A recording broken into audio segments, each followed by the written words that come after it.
Hello दोस्तों, आज है 7 अप्रैल और आज था 10 क्लास के सोशल साइंस का एग्ज़ाम। तो आज हम लोग देखेंगे सोशल साइंस के फर्स्ट टर्म का जो ऑब्जेक्टिव क्वेश्चन है उसका हम लोग आंसर की देखेंगे। तो आइए आप लोगों को मिलाइए कि 40 क्वेश्चन में से आप लोगों को कितना सही हो रहा है। आइए चलिए हम लोग मिलाते हैं। चलिए फर्स्ट क्वेश्चन है, आप लोग भी मिला करके आप लोग कमेंट कीजिएगा कि आप लोगों को कितना सही हो रहा है। चलिए देखिए ये कोई किसी बच्चा का हम क्वेश्चन लिए हैं, तो ये सही है या गलत है आप लोग को बाद में पता चलेगा, इसलिए पहले आप लोग जो टिक लगाया उस पर भरोसा नहीं कीजिएगा। अगर सही हो रहा है तो बढ़िया बात। चलिए देखिए फर्स्ट में है कि फ्रांस में प्रथम विद्रोह कब हुआ था, तो ये इसका सही ऑप्शन हो जाएगा जुलाई 1830 ईस्वी में। चलिए नेक्स्ट क्वेश्चन दूसरा नंबर में है कि निम्न में से किसका विश्वास था कि ईश्वर की मर्जी के अनुसार राष्ट्र ही मनुष्यों की प्राकृतिक इकाई है, तो ये है नी, यानी ऑप्शन नंबर आपका 3 हो जाएगा। चलिए नेक्स्ट क्वेश्चन, निम्न में से कौन सी घटना पूरे यूरोप के शिक्षित अविभाजित और अभिजात वर्ग में राष्ट्रीय भावनाओं का संचार किया, तो ये आपका हो जाएगा ऑप्शन नंबर 2 यूनान का स्वतंत्रता संग्राम। नेक्स्ट क्वेश्चन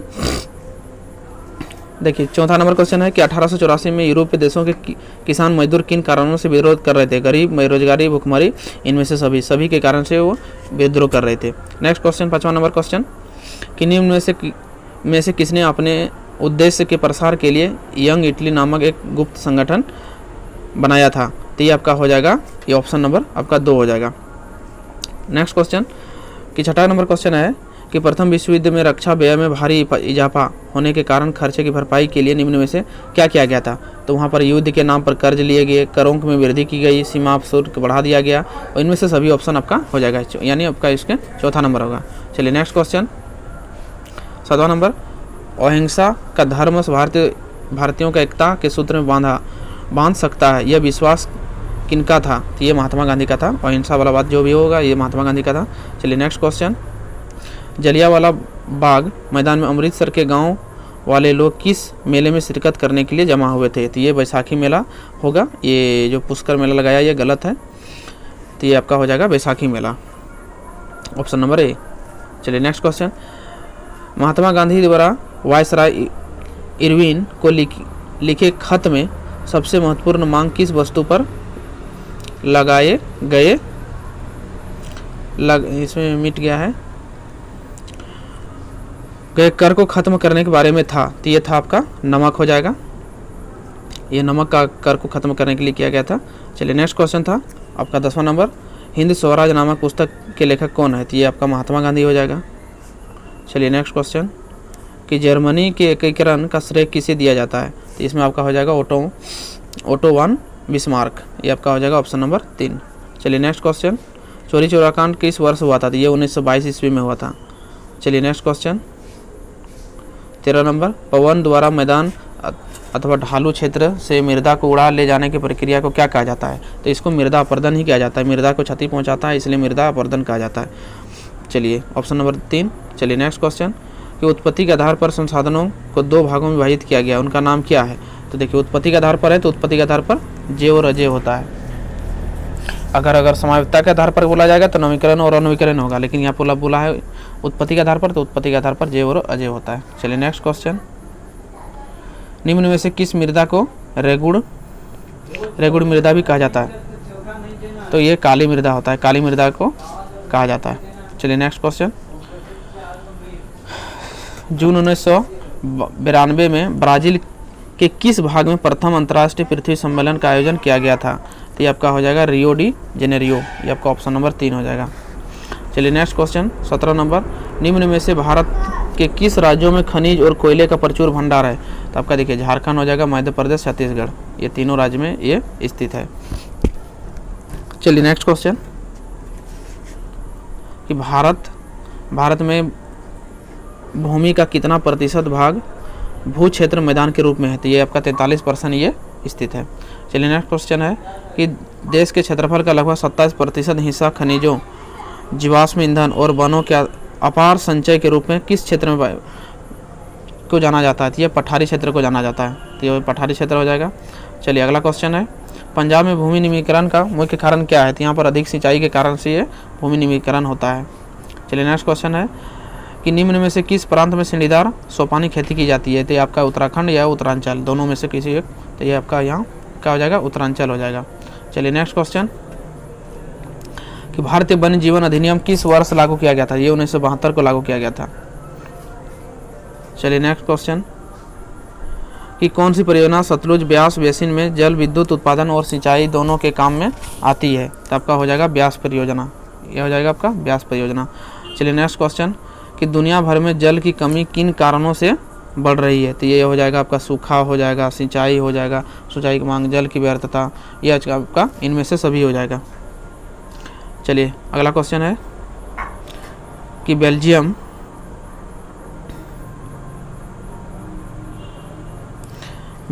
में 1950 और 1960 के दशक में किन भाषा को बोलने वाले समूह के बीच में तनाव हुआ था?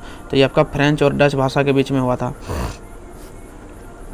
चलिए अगला क्वेश्चन है कि श्रीलंका में अधिकतर सिंहली भाषी लोग किस धर्म के मानने वाले हैं? तो वह बौद्ध धर्म को मानने वाले थे।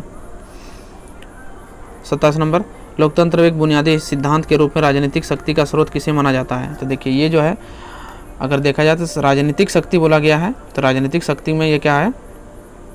जनता होगा। ये क्या होगा? जनता के पास शक्ति होता है कि इसमें किसी सरकार को भी गिरा सकता है और सरकार को चेंज कर सकता है, ये जनता होगा। चलिए नेक्स्ट क्वेश्चन हो जाएगा कि सत्ता में भागीदारी की आवश्यकता कहाँ पड़ती है? तो सत्ता में भागीदारी की आवश्यकता कहाँ पड़ती है? तो देखिए क्षेत्र, भाषा, राजजाति के आधार पर बांटे समाज में, क्षेत्र विभाजन वाले बड़े राज्यों में, सभी जगहों पर पाया जाए, मतलब राजनीतिक की सत्ता की भागीदारी की आवश्यकता होती है। तो इसमें हो जाएगा इनमें से सभी। चलिए नेक्स्ट क्वेश्चन है कि निम्न में से किस प्रकार का टकराव आगे बढ़कर अक्सर हिंसा और राजनीतिक अस्थिरता का रूप ले लेता है? तो यह आपका हो जाएगा सामाजिक। चलिए अगला क्वेश्चन है कि संविधान और विभिन्न स्तर की सरकारों के अधिकार की व्याख्या करने का अधिकार किसे हैं? तो यह हो जाएगा आपका न्यायालय हो जाएगा। न्यायालय जो है वो किसी भी अधिकार को, यह संविधान के स्तर पर यह सरकार को व्याख्या करने का अधिकार है, न्यायालय को। चलिए अगला क्वेश्चन है कि पुलिस, व्यापार, वाणिज्य, कृषि, सिंचाई जैसे महत्वपूर्ण विषय किस सूची में अंतर्गत रखे गए हैं? तो आपका पुलिस आ गया, तो पुलिस जो होता है वह राज्य सूची में आता है, तो इसलिए आपका क्या हो जाएगा? ये राज्य सूची हो जाएगा।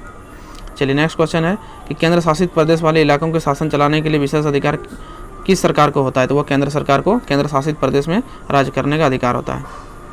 चलिए अगला क्वेश्चन है 33 नंबर कि जब केंद्र और राज्य सरकार की शक्तियाँ लेकर राजस्थानी सरकार को दी जाती है तो इसे क्या कहा जाता है? तो इसको सत्ता का विकेंद्रीकरण कहा जाता है।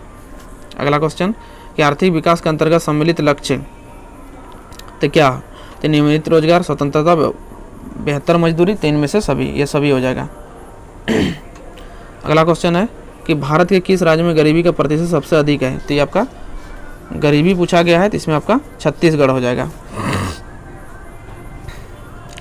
देखिए अगला है कि भारत में प्रच्छन्न बेरोजगारी सामान्यतः किस क्षेत्र में दिखाई देती है? तो आपका ये हो जाएगा कृषि क्षेत्र में आपका ये बेरोजगारी सबसे अधिक दिखाई पड़ता है। अगला देखिए भारत किस वर्ग के देशों में आता है? निम्न आय, गरीब, विकसित, कम जनसंख्या। तो आपका ये हो जाएगा निम्न आय वाले, यानी भारत में गरीब नहीं है लेकिन निम्न आय है, मैंने सभी के पास आय कम से कम आय है, निम्न आय वाले। देखिए आगे देखिए कि निम्न में से कौन सा अर्थव्यवस्था विशालता को प्रदर्शित करता है? तो ये है आपका सकल घरेलू उत्पाद, जिसी को जो हम लोग कहते हैं GDP। चलिए नेक्स्ट क्वेश्चन, परिवहन, भंडार, संचार, बैंक सेवाएं और व्यापार किस क्षेत्र में गतिविधियों के प्रमुख उदाहरण है? तो ये आपका तृतीय क्षेत्र में आ जाएगा। देखिए कृषि क्षेत्र के श्रमिकों में किस प्रकार की बेरोजगारी पाई जाती है? तो कृषि क्षेत्र में ये आपका पाया जाता है चक्रीय बेरोजगारी पाया जाता है। यानी चक्रीय बेरोजगारी मतलब होता है कि ये घूम घूम के बेरोजगारी पुनः फिर से वापस आ जाती है। जैसे अगर कृषि अगर हुई तो ठीक है, नहीं हुआ तो पुनः फिर से बेरोजगारी हो गया, तो आपका ये हो जाएगा। तो आप लोग कमेंट बॉक्स में बताइएगा कि 40 में से आपका कितना आया, 40 में 40 आया या उससे कम आया। तो आइए मिलते हैं नेक्स्ट वीडियो में, तब तक के लिए आप सभी से जय हिंद। और इस चैनल पर बने रहें, आप लोगों को पूरा हिंदी से लेकर जितने भी हैं सभी का मॉडल सेट और आप लोगों को ऑब्जेक्टिव टाइप का जितने भी मोस्ट क्वेश्चन है सभी का आप लोगों को बताया जाएगा।